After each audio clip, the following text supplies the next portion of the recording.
Kristen Koenig, and I have chosen to discuss the article Colored Property and White Backlash by David Freud as my choice of literature for discussing a few major philosophical points.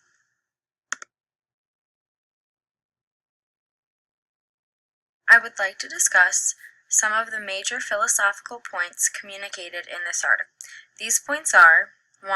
The conversion of many white working-class Democrats to suburban Republicans. 2. Whites developing a new vocabulary about political and racial issues throughout the 1960s. And lastly, the property owners' associations and how they played a part in discrimination.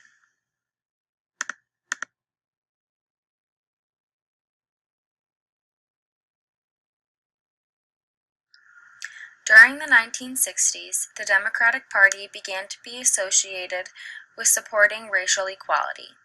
Many white, working-class Democrats shifted their party relation to the Republican Party following the riots of 1967 and the battle over court-ordered desegregation of schools.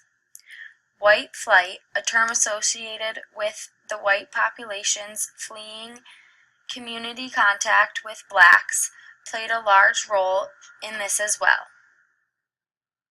Many Michigan voters who had voted for Democratic candidates in previous years voted for Nixon in the 1972 election. Party affiliation was no longer separate from views of racial equality following the 1960s.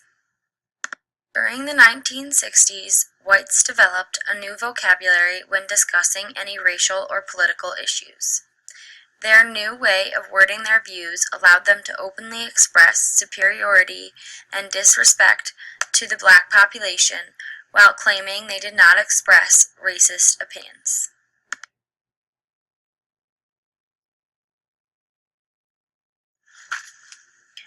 During the 1960s, many white suburban neighborhoods organized homeowners associations. Throughout the 1960s, participation in these organizations greatly increased. Residents of these neighborhoods wanted to ensure that their towns would remain strictly white-dominated neighborhoods that were properly secluded from the issues they associated with people of color. These homeowners associations took it upon themselves to monitor land use and occupancy to ensure that no people of color moved into their communities. They also enacted plans, such as Operation Porchlight, to quote-unquote protect their communities from issues they associated with the black population.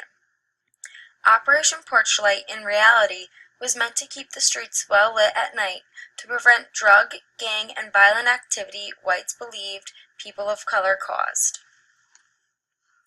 In conclusion, the theme that is consistent throughout this literature piece is that racial discrimination, particularly segregation of white and black neighborhoods, became more prominent throughout the 1960s. Despite this fact, whites developed new ways of discussing and dealing with these issues to disguise their racist outlooks.